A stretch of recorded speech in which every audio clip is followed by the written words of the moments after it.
Welcome to the Building Doors Podcast, where we're not just pushing for opportunities for women's voices to be heard, we're creating them. I'm Christy Harst, voiceover actor and creator of the Building Doors campaign. Join us as we amplify voices, break barriers, and build doors together. Hello, everyone. Welcome to the Building Doors Instagram Live for April. I'm your host, Lindsay Rousseau. Today, we are going to be talking about changing the game for women in sports. And we are joined by two amazing guests, Adrienne Robertson and Haya Koffler. We'll check out the chat throughout the event. So drop your thoughts and questions in the comments. And of course, we'd love to hear from you beyond the live. You can call us at 216-307-1917 anytime during or after the event to leave a short voicemail with your thoughts on today's discussion and the Building Doors campaign. And I also want to give a special shout out to some of our supporters who recently bought us some coffee, which I am enjoying right now. It's been a long day. Many thanks to Jessica Blue, Uncle Roy Yokelson, Marion Mills, and Deb DeVry. If you love the Building Doors campaign, our live events, our podcast, you can buy us a cup of coffee at buymecoffee.com/buildingdoorsvo. All right. So let us just jump into this. So I'm a big sports fan. And so it was really important to me that, as we try to promote female voiceover artists in male dominated parts of the world, parts of the industry, I really wanted to highlight women who are doing this on other sides of the industry. And for me, sports is a big one. And so I wanted to look at sports journalism and broadcasting and announcing. I was so happy to get connected to both Adrienne and Haya, who are just some of the most badass women when it comes to having their voices heard in the sports realm. And let me just have you guys introduce yourself before we dive in. Adrienne, you're at the top for me, so let's start with you. I'm Adrienne Robertson, and I've been around for quite a bit. Public address announcing. My forte is baseball, but I cover almost all sports. I'm the Baltimore public address announcer for the Orioles, and I'm also a voice on MLB The Show, the video game. Oh, that's so exciting. Yay. And Haya. Yes. I feel Adrienne's resume is so extensive. So that was the shortest snippet. So please go look her up and read all about. But yes, my name is Haya. I am predominantly an in-stadium host, but I've also done some announcing as well as digital hosting. And I do have a public relations background. So recent events I have covered and worked for the women's national team for the She Believes Cup, as well as the send-off match for the 2024 Paris Olympics. I've also hosted the international friendlies between Chelsea and Arsenal in the United States, which was a huge honor for me as, of course, as the two of the biggest names in football or soccer, I should say. I was going to say, just for people who aren't aware, the women's national team, we're talking American soccer, football for the rest of the world. Yes. Sorry, I've been in Europe quite a bit this year, so call it football. And then I've also done Athletes Unlimited for lacrosse, which was wonderful. And then a variety of women's basketball, D1 basketball programs across Big East, Big Ten, and Pac-12. I'm sure there are other things that I'm missing. And I cheered in the NFL for 3 seasons across 2 different teams as well. Wow, I am already tired just listening to the work that you have to do. Because obviously, as a baseball fan, I know the baseball schedule is rigorous with, 123 games a season or something close to that. And obviously, if you're covering all those other sports. So for you two, what sparked your love of sports and how did that end up evolving into a career, but both behind the mic or in front of the camera? Adrienne, let's start with you since you've been doing this for so long now. Just at a very young age, my dad and my grandfathers, both of them took me to sports. My aunt played soccer. So I was always involved in going to different sports games and always loved enjoying them and always kind of like, who's getting to announce this? And would ask my dad a bunch of those type of questions. My grandmother lived right across from a football stadium, a high school one, but it was a very big stadium. And at night, you could hear the announcer through the house. And so it's just something I always kind of was fascinated in. And then growing up, doing more and more high school, I did some sports, but by college, I knew I wanted to work somehow in the sports broadcasting. I directed it more towards public addressing, but at the time I was like, do I do want reporting or sideline? And I played with it all over, but from the get-go, my love of sports definitely started at a young age to knowing the direction I wanted to go. Yeah. Oh my gosh, that's great. And what about you, Haya? Yes. So when I was small, I was dancing quite a lot in they call it like competition team or performance team program at a dance studio. And then I had been going to visit relatives, sort of like a complicated family situation when I was younger. And those relatives would take me skiing, and I had no concept of fear when I was smaller. Now that does not exist, but the faster the better. And so there had reached a point where I think it was a ski instructor. Someone had approached my mom and myself and said, "Have you ever thought about putting her in racing?" And so I ended up joining the racing team. However, unfortunately, around like I would say 16 or so, I think I woke up one day and was looking down at the pitch that was like this for the slope. And then fear did indeed hit me. And so I knew, I knew perhaps being a alpine racer at the Olympic level wasn't in my future, but I had been in a program where we'd wake up and we would train from 7:30 in the morning, sometimes earlier, until 1 p.m. every day, and then go to class from 2:30 until 7 or 6 or so at night, and then would go to the weight room and then would do it again the next day. So it was definitely like an elite full-time level program, which then has, served me well. And of course led to my love and respect for many of the athletes that I work with. But being an individual sport athlete and not a team athlete, the first team that I guess I fell in love with and was passionate about was the women's national team. But it was more so because of what they represented in terms of society, in terms of sort of being, the women's team that was pushing the conversation and fighting for social justice and gender parity and all of those. So it was a lot more than just the sport itself. But yeah, I always grew up glued to the TV screen, especially for Winter Olympics and like the individual winter sport athletes, of course, because I identified with them. Right. So Adrienne, you are the first female stadium announcer for the Orioles, which is pretty historic. Like I said, I'm a San Francisco Giants fan and used to go to games all the time. So Rennell Brooks Moon is like, when I think of stadium announcers, I think female voice because that's just what I'm so used to listening to you. But, this was a historic moment for you. Did you know? I mean, I'm sure you knew you were breaking barriers in the moment, or did that hit later? Was that ever something that you were cognizantly thinking about? I say it kind of hit in the moment and it continues to hit, and it does, it definitely hits later because in the moment, it was also, you're not going to break that barrier. And it's not so much of wanted to break that barrier. I just wanted to do it, male or female. Mm-hmm. You hope you're the best for whatever the thousands of different reasons they're looking. It's an art, one person may really like you, and it's so many variables in how the position even happens. But I wasn't looking at that. But then as it happened and unfolded, it made me realize how big a moment it was for all women in general and younger girls, that they are growing up and it's more of a norm now. Like you said, that they're hearing female voices out there. So it is, something that's continuing to grow. That wasn't the norm, when I was growing up, but it's fascinating. It's fun. And I'm glad I did. That was not my purpose when I started out, but I'm so glad that I did it. Yeah. Oh, that's great to hear. So Haya, you've talked about your love of sports from a very young age, but you've had kind of a unique path. You went from Capitol Hill to Pitchside. So what made you make the jump from politics to sports media, besides just your, love of sports? Yes, I guess you could say it seems on paper like a jump, but in my mind, it's not really much of a jump at all. In college, I had been doing some reporting for the student run. I was, can't even remember the name of it, but TV reporting student organization. And I was covering a number of, the big sporting events, which also at university happened to be some of the bigger, the big game, the Calver-Stanford rivalry that also have so much pomp and circumstance and history around them too, right? So they're not just the game. It's also about like the storytelling and the historical component tied to it. And I was really interested in trying to do that with a role in a team that I was passionate about.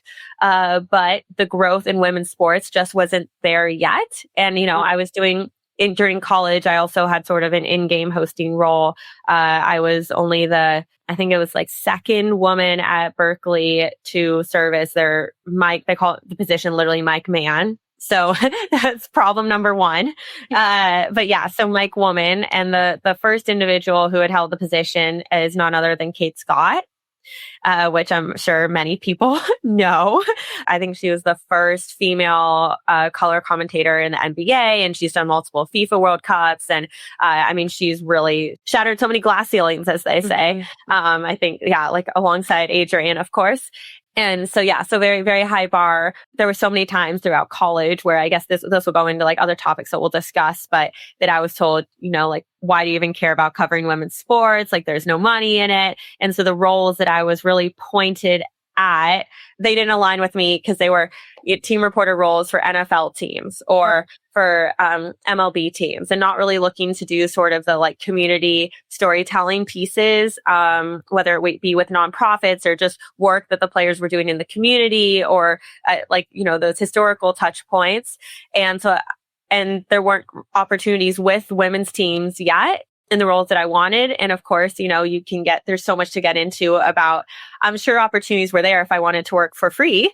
But I was not in a place financially to do such. Yeah. And so I found that the place that I could affect the most change and utilize the storytelling and rhetorical and written and communication skills that I had learned and acquired in college and apply and do good in the world was in politics proper. And then of course, like as I really miss sports, and I started working part-time again in sports while also working in politics full-time. I don't want to say like the timing is just right. Like opportunity is right when like preparation meets, what's that phrase? You know what I'm talking about. Yeah. But meets opportunity. Yeah. Yes. So the climate started, or the landscape of women's sports started to change as I was doing those part-time roles, it really seemed as though, okay, now there's the avenue, and now is the time to be able to step in and step forth with what I want to do, particularly in women's soccer, women's lacrosse, women's volleyball, women's basketball, and beyond. Politics and, there's so much going on right now with FIFA coming up, of course, and all the immigration issues. And even at like the Olympics, like sport is inherently political, right? You're talking like national pride, you're talking identity, political, like context constantly. So hopefully moving forward, I will be more centrally located at the intersection of the two in sports diplomacy, especially as the U.S. goes forth to host all these mega sporting events. Wow. I love that. I love that concept of sports diplomacy. You hear that like within music too. It's like music's a universal language. I feel like sports is also a universal language. I mean, Adrian, going back to baseball, a lot of people, they go to the Japanese leagues during the off season, or they go to the Cuban leagues or something like that, to get their skills back up to where they need to be. So Adrian, you have over 2 decades in professional baseball, and then obviously at Georgetown University and the show, the MLB, the show. Over all those years, what was the biggest hurdle you feel like you faced trying to navigate your way up to where you are now? I think as in any job, proving yourself, because a lot of times you come onto you might come into a different basketball arena, for example, and you'll look around me and there's maybe 15 men and there might be one other woman in that room. So just the thought of, does she know basketball? Does she bring basketball background with her? So I think there's always that every time I need to reprove myself. And then once people see that I really do care about the game, I love the game, I actually know what I'm talking about, and I'm not just filling the role. And then it blends. But I think we have to prove ourselves more over and over again. But at the same time, you do want to always bring your best effort to the job, as I would. So I'd say there's been more hurdles, as in when you're one of the few in the room, right? You have to represent the best that you can represent. And during your journey, were there ever any moments where you questioned, is there even a place for me in this, in this space? What kept you going? I definitely questioned that, but I wouldn't say it was so much of a female versus a male. Just, I never went for jobs that had like 5 openings. I went for a job that had 1 opening and there were 100 applicants. There were 600. So I never chose an easy path. Yeah.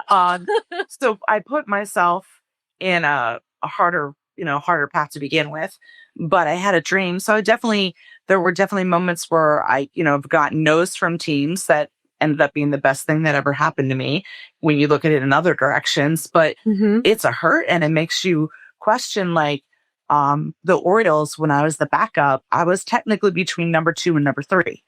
And then there's another team that I went for that I still to this day was very surprised. But anyway, I ended up number 2. But when you're number 2, that's still amazing. Yeah. But to yourself, you didn't get the job. Right. So you start thinking, well, maybe there's a lot of other jobs out there, or maybe I shouldn't be pushing.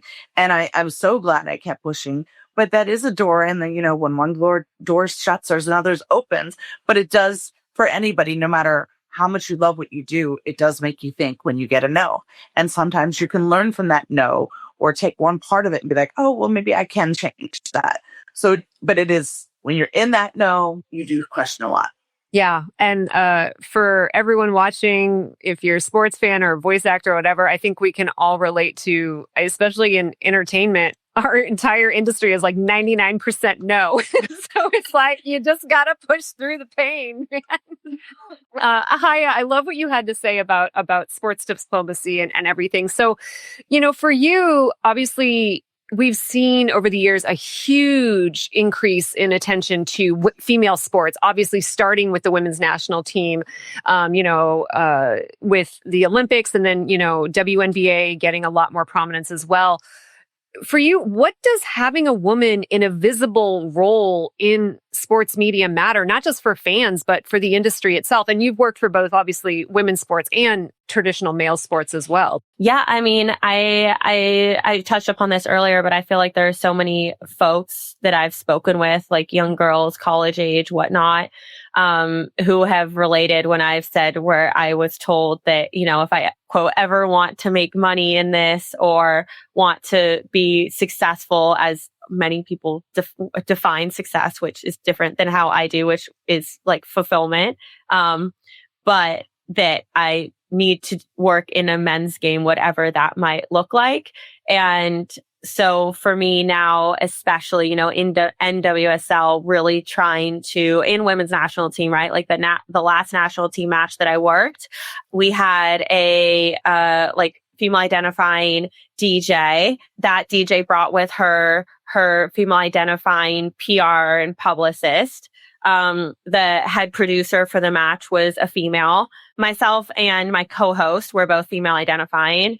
So the whole production team, top to bottom, aside from my stage manager, who was staffed by the stadium, and which is separate from the talent that was brought in, were entirely female facing. And the whole concept of She Believes is empowering young girls so that they can picture themselves on the field 10 years from now, 15 years from now. Mm-hmm. So, of course that's a very thematic event, but we are seeing it, across the NWSL, PWHL, WNBA, the Canadian Soccer League just launched. So that visibility component is more important than ever. And I think especially for those of us in media, as well as offering career pathways about, I don't want to, for future employment potential of the NFL. I don't want to say I don't care about the NFL, but for teams and athletes that we care about and feel bonded to, I am going to, without a doubt, any day of the week, have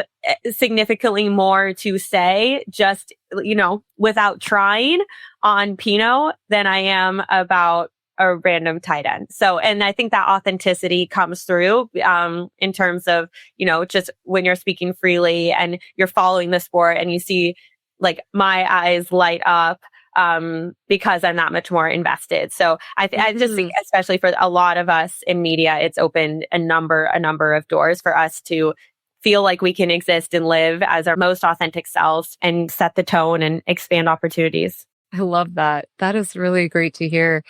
So I imagine with, the chaos of sports and just how unpredictable it is, I can only imagine all of the stories that you all have of shenanigans that have happened during games and so forth. But what is, one of the most, what's an unexpected or, behind the scenes part of your job that people might not know about, or that just is that just stands out to you? Adrian, let's start with you. there's so many to even 10.1. But I always find that the mascots are incredibly entertaining, and that there's a lot of females in some of those mascots, and usually can pick them out by their dance skills. But I just think what they bring into it, and sometimes actually getting to meet the character behind that, and how much they put into their choreography. As far as like snafus, you just unexpected, minor leagues. We would have like cowboy rodeos, and we'd have one night we had a goat escape, and the goat was literally out in the field, and the players were trying to run while this goat was running among them. So I'm like, you can't write those things up. It was during an actual minor league baseball game. So I think things like that are unexpected, and every night at any major league ballpark or basketball game, wherever you're at, there's the possibility of anything could happen. And just like, the shot that beats the clock, that there's just always something fun and new to experience at the game. Yeah, I mean, fan interference, people on the field. It's got to be crazy sometimes. Haya, what about you? What's something, unexpected or? Oh gosh, I wish I had prepared for this one. I know I see on the Instagram live, because I have it over off to my right. People are saying juicy stories, please. I will have to come back with a juicy story, and I can drop it later as a comment. I don't have anything juicy. I think that, especially as an on-camera host, folks don't always know that we may or may not have an in-ear monitor and earpiece going to a producer. But even if we do have that earpiece there, and especially if we have two earpieces, we might be talking, saying something that's happening, in the game, delivering a pre-match preview, or talking to a contestant. And then in one ear, we have our immediate producer talking to us. And then in the other ear, we might have like the game presentation plan at large. So that is quite literally, there's multitasking or, stream of thought, but that is 3 separate conversations that you're looking to and or participating in and constructing. So, I think sometimes people will be like, oh, they're just in pretty clothes and on the field. And there's always just so many more layers to it, of course. Yeah. Each hosting role is different. Some are more reporting focused or game focused. Others are more, theme or fan focused. So of course that varies.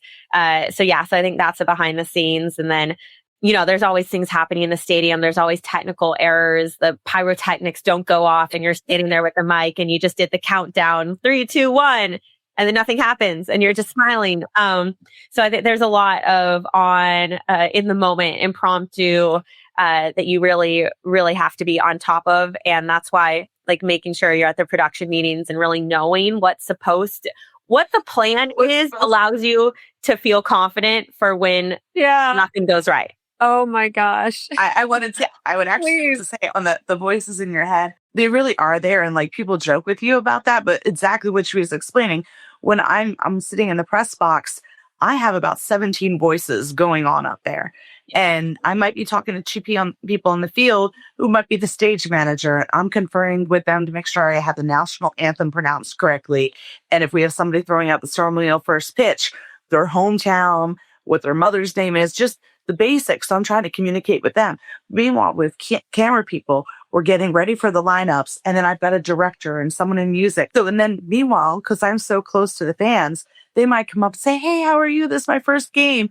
And so I'm trying to actually talk to them on all this. So really, people don't understand that we really kind of have 17 conversations going on in our head at once sometimes. So that part, you really got to need to pick a piece. And they might be saying no to a camera guy, not no to me, but I was a shot they don't want. And sometimes you want to hear, no. But that's that part of they're not knowing you, just keep going.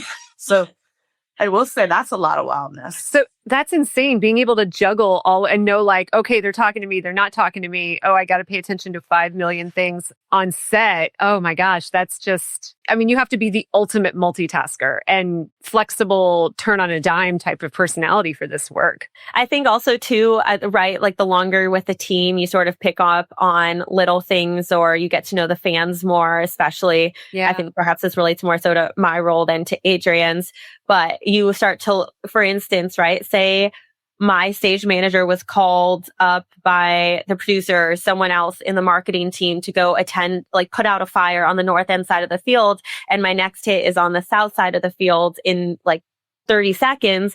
And I don't know where the contestants are because they were with the stage manager, but they're dealing with something that, maybe someone from C-suite called them to do. It's not my question to ask, where is that stage manager? Like, I trust them. I know them. If they're not with me, they have some things to take care of. But then again, the hit's happening in 20 seconds, whether or not they're with me. So then it's my job to like quickly scan, pull people, look for people, know what to look for, know which kind of folks might not be the best to interview, right? If I'm in an O's game and there's some folks I am trying to think like Mets gear, that's not going to go well.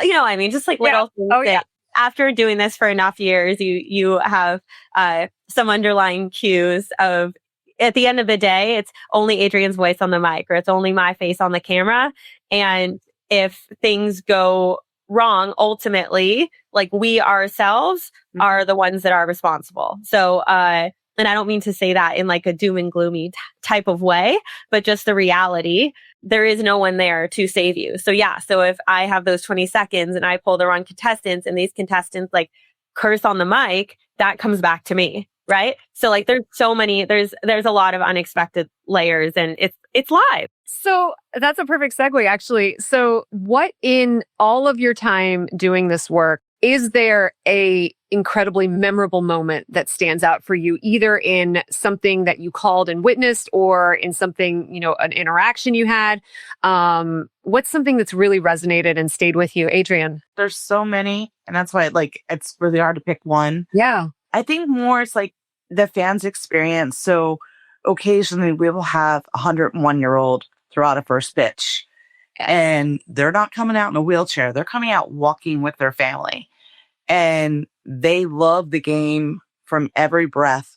And then you hear a little bit of the history of, how long they've loved the game, who was their favorite player, and then seeing them walk out on that mound, and then doesn't matter how they threw it. Yeah. They had a moment with one of their players and through that pitch. And so I think the moments of seeing some of the crowd reactions, there's so many fantastic sport moments of Cedric Mullins catching a ball that Superman couldn't have caught. Like those moments I'll always hold. And like somebody might have rolled and caught it from second base and they still had the ball in their hand.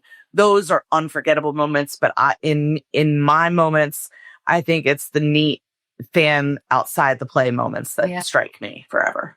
Oh my God. I mean, when I used to go to Giant Stadium, or it was AT&T Park at the time, I remember the season ticket holders who'd been coming for 50 years and were covered in pins. And you're just like, oh, that's so sweet. I love that. So we just had the other night, a woman, it was on Sunday's game, who was, I believe, I don't want to get it wrong, I want to say World War II, part of the Korean. She was 97 years old, seemed just to have all her faculties about her. And they were interviewing her. And then she started talking about how one of the players was so hot. And I just lost it because it was just so real. But just also, she was this commendable woman that was there at the game, and everybody stood up and clapped for her. So those are what is pretty cool. Oh, I love that. Hi, what about for you?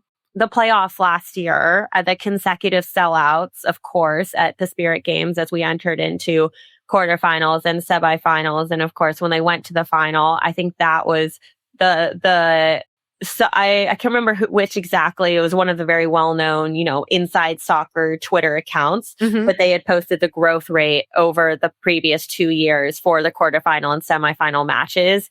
And of course, like the consecutive sellouts, that was reading the growth rates and seeing what we have built was really a wow moment. And that was not lost on me in such a short time span, especially because I had, joined the Spirit when they first moved to Audi. And now to show up and just kind of expect it to be a sellout versus when we started at Audi. And that was not the case. Like that of course is a wow moment, or a wow theme, I should say. But yeah, in terms of a specific interaction, I think similarly as the games were becoming more and more steadily higher attendance, more and more young girls coming up and asking me as we were sort of approaching that playoffs period, so heading into the fall, how did you get here? How do you do what you do? Girls were asking me who my stylist is. I'm over here laughing and I'm like, I've lost money on more gigs than I have made money on. So I definitely don't have a stylist. But but yes, yeah. So it's been really cool. And then of course, I talked about like She Believes Cup before, but any women's national team event, which probably is, I would hope, and probably is the same in most countries.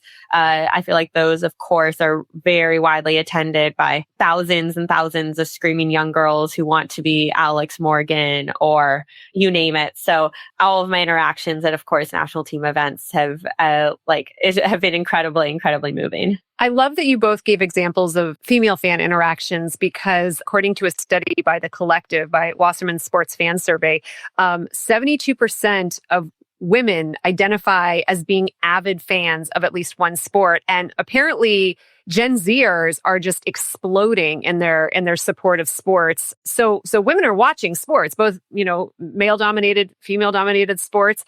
For you two, in the work that you've done, what do you think needs to happen either structurally or culturally to make sports media more inclusive for women, since we're there? We love it. It's like with video games. Women play games. Start marketing to us, What do you think? What do you think still needs to happen? I would say the attendance needs to keep growing, being there, supporting it. Working in women's basketball, it each year, when you have, the Caitlin Clarks coming out and the players that, that they're recognizing, they're identifying with more girls out there. I think the more that, mom and dad take the kids to the games and, start their passion and love young, and that they can see more of it. I think, it starts from the young age and playing in the different pep games and all the different young athletic groups that they can join. But, taking your kids to some of the games with, just girls basketball every year and girls volleyball. I mean, that in some states is just exploding crazily, but it's so much fun to watch. It's quick games. It's interactive. You're right there on the court.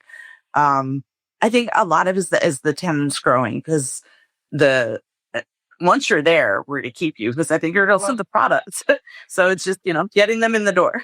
Yeah. What about you? I mean, I think societally, hopefully get to a place where, if for instance, I tell a guy I work in football, soccer, they don't immediately say like, tell me what offsides is. I think that there was that meme in TikTok that was going around a lot about girls posting this, or, when they're like, oh, I signed up for fantasy football because I actually have a fantasy football league. And the first thing the guy says back is like, tell me how many points a touchdown is. So I think societally just doing our best, and hopefully from like fathers and like male identifying figures to sort of dissuade that type of like discourse. And then I think like an underlying thing too is I think a lot of media entities, want a pretty girl on TV. And I think that has sort of been a theme. And hopefully I think that will change to like, we're putting these people on TV because they're the best equipped to cover these teams. Yeah. Not just because they have a pretty face for men to look at. But I think especially with the number of creation of leagues, women's sports leagues, we are positioned the best to tell these stories. And kind of along those lines, was there ever a moment where you realized the impact that you're making on women because of the role? Like, Adrian, you're now part of the Orioles, tapestry. You are the infrastructure there. Have you ever had like a little girl or mom come up to you, like, where you're like, oh man, my voice here literally is having an impact on someone? It's happening more and more lately. I get emails, Instagram, Facebook messages from dads and moms. Yeah. I'm bringing my kid to the game this Saturday. I really like when we had the field trips. Occasionally somebody will come up and, my little girl, she started doing announcing. She's been, sitting with the announcer of our basketball games. So you're starting to see kids that want to be like us. And then some that will even send videos. I have one, a 3-year-old that sent me videos of her trying to announce names like I announced. And that made me so excited to hear. Oh my God. Even trying to hold the name out, and they're out there and they know they can do it now. So I get so excited, and willing to help all those girls and hope to see them out there doing it someday. That's so great. And what about for you, Haya? Have you had one of those moments? I'm sure you have. Yes, but I've also, I've been to Orioles games where Adrian's announcing, and I love because, the people next to me don't know that I know Adrian, but I love whenever I hear like girls or women just be like, wow, her voice is so cool. She's so cool. Like I rate it. I'm like, I know her. Yeah, I think I was telling some stories earlier about like the She Believes Cup and whatnot, but I'm trying to think of like specific moments. I feel like especially a lot lately, little girls will, because the spirit athletes are really good about signing autographs after the game. And they think it's so ingrained, and especially a lot of the more tenured athletes who have been with the team, like Ashley Hatch, for instance, she has really, she was back on the team when almost all the athletes had second, third jobs because they weren't able to, make a living from just playing the sport. And I think that culture of, like they were just so grateful for each and every fan that showed up has stuck with them in a way that I do think is really like authentic and beautiful, so that they take the time to sign as many autographs as possible after the game because they are truly appreciative of the growth. And so, there's so many times when I'm walking to go get my bag to head down to the press conference or leave the stadium. And especially more so within this past year, where as I'm walking by, even though the girls are waiting for Trinity Rodman, as they should be, they'll ask me to stop and sign their cleats or their jerseys or their bandanas and head scarves. So, and I'll always be like, I don't think you need this. I don't think you want mine. And they'll insist. They'll be like, yes, we do. You're the announcer lady. So, I think it's been really, really heartwarming and fulfilling, to like recognize that we're such a part of the community. So obviously you two are at, different stages of your careers.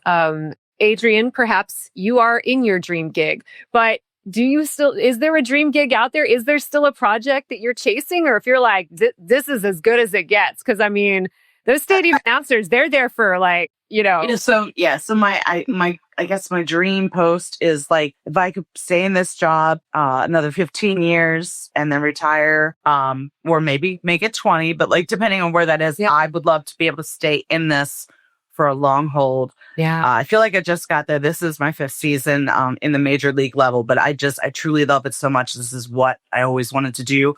So as far as next steps, I hope MLB The Show, I'm with them 25 through 27. I'm contracted, but I hope they renew that contract. And that I hope to continue to grow in basketball and grow with other sports that I'm doing.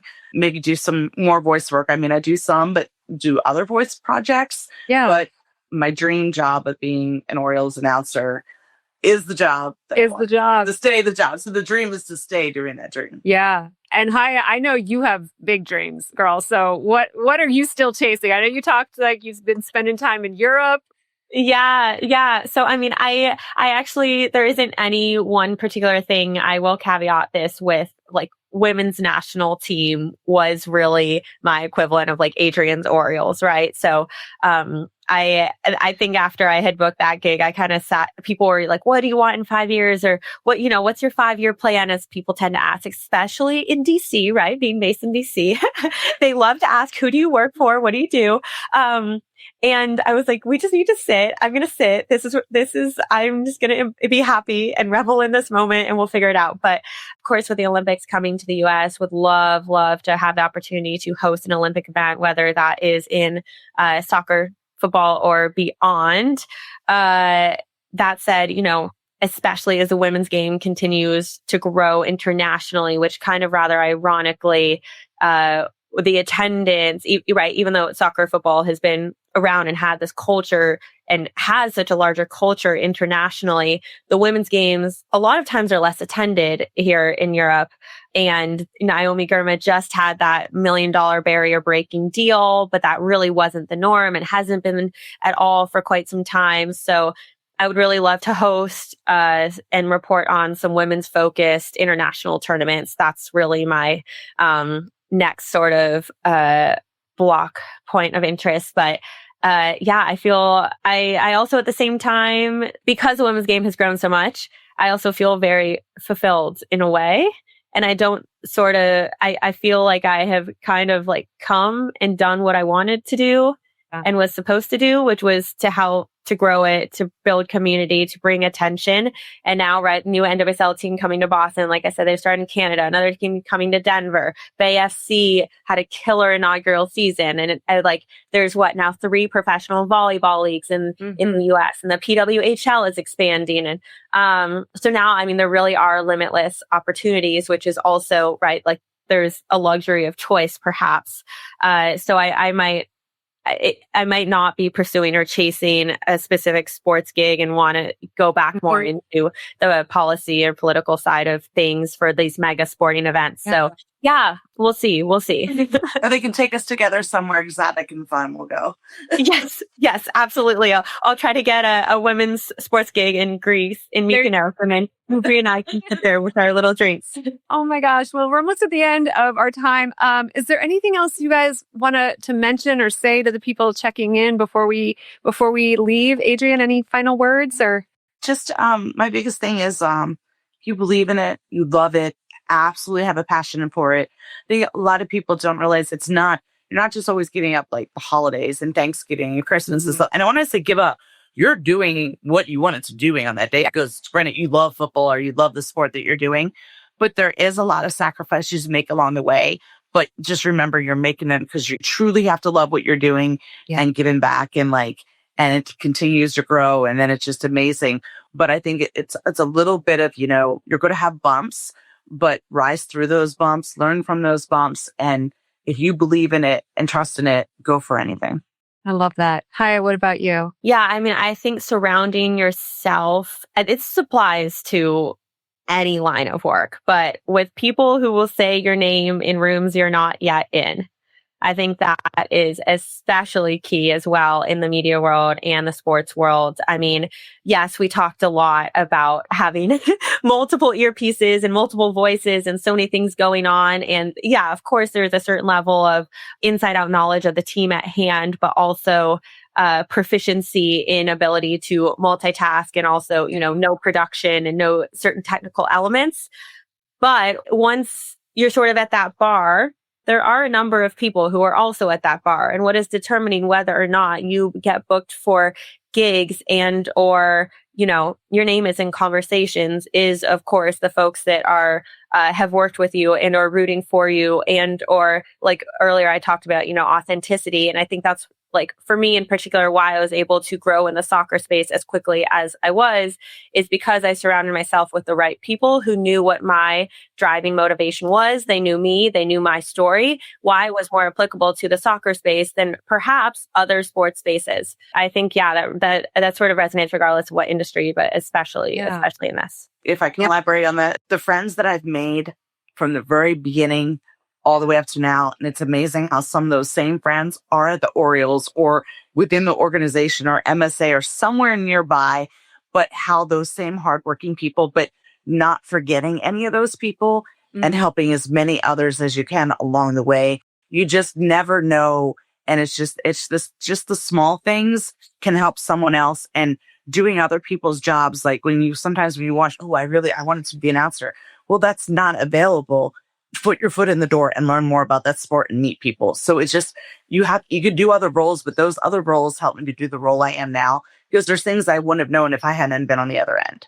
Yeah. So I just getting your foot in the door, making those friends and trusting people, because there's an amazing group of people that I work with that make the magic happen. And someone will open the door for you, and you can open the door for someone else. Oh, thank you. And that just ties us into what we're all about here at Building Doors. Thank you so much, both of you, for joining us. And of course, everyone who tuned in, thank you for your support and for listening to these amazing stories. And if you enjoyed this Instagram Live and you want to support the Building Doors campaign, you can buy us a coffee.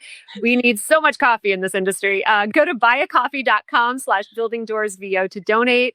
And if you want to keep the conversation going, you can call us us at 216-307-1917 anytime. Leave us a short voicemail with your thoughts on today's discussion and the Building Doors campaign. And make sure to check out our next event. Our next live event is going to be on LinkedIn with Marian Mills, and she's going to be talking about Behind the Voices, mental health and why it matters. And that is going to be on May 14th at 12 p.m. Eastern on LinkedIn. Adrienne, hi. Thank you again so much for being here. It's been truly a pleasure. Thank you. Thank you. And I think this goes for Adrienne too, but if anyone has follow-up questions, I think both of us are on social media. Feel free to drop us a DM, ask questions, and or like my business email should be in my bio as well. So amazing. Thank you.